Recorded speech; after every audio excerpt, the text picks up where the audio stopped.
Hi, this is Lindy Kaiser with ClearanceJobs.com. A question we recently received on the Clearance Jobs blog discussion site addresses one of the more common questions we get about the security clearance levels of access or tiers, and it relates to a top secret security clearance and what kind of eligibility that entails, specifically asking if you have an SCI, why wouldn't you get a polygraph? I think there's a lot of nuance when it comes to what is included with a TS clearance. We get a lot of questions about, hey, I have a top secret clearance. Does that mean I have SCI, which is access to sensitive compartmented information?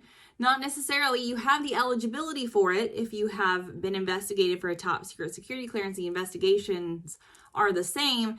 You don't necessarily have SCI unless you have SCI. You don't know if you don't know, if you know what I mean. So it's one of those questions. You have SCI eligibility if you have been investigated at the top secret security clearance level.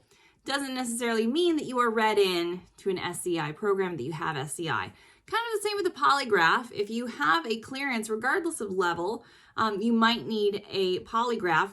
We got this question also, somebody asking if you have a secret clearance, could you get a polygraph? There are positions that are secret clearance level positions requiring a polygraph. Those would be very nuanced within the intelligence community, but it would be related to the suitability, the access needed for that position, that they would have a polygraph requirement.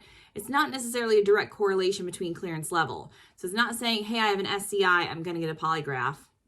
No, it's not saying I have a polygraph, I'm a part of an SCI program, although that's probably the case. So it's just knowing the nuance of the clearance is tied to the very specific position.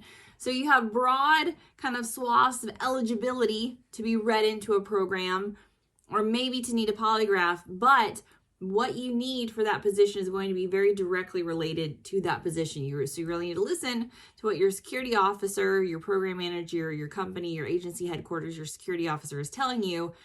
Don't assume, again, because you have a top secret clearance that you have SCI. You have SCI eligibility, but you're not necessarily read into a program. And also, again, just because you have SCI does not mean you need a polygraph. So we get that question, hey, I have SCI, when is my polygraph coming? Not necessarily. Not every SCI program requires you to take a polygraph.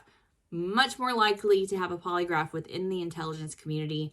We've also gotten recent comments on that same thread in our Clearance Jobs blog discussion site that there are delays in polygraphs right now. Probably a lot of that still due to COVID issues potentially, or access to facilities. But again, talk to your security officer, know what your eligibility of your security clearance level or tier entails, but know that there's not necessarily a one-to-one correlation of saying, hey, I got this, I get this.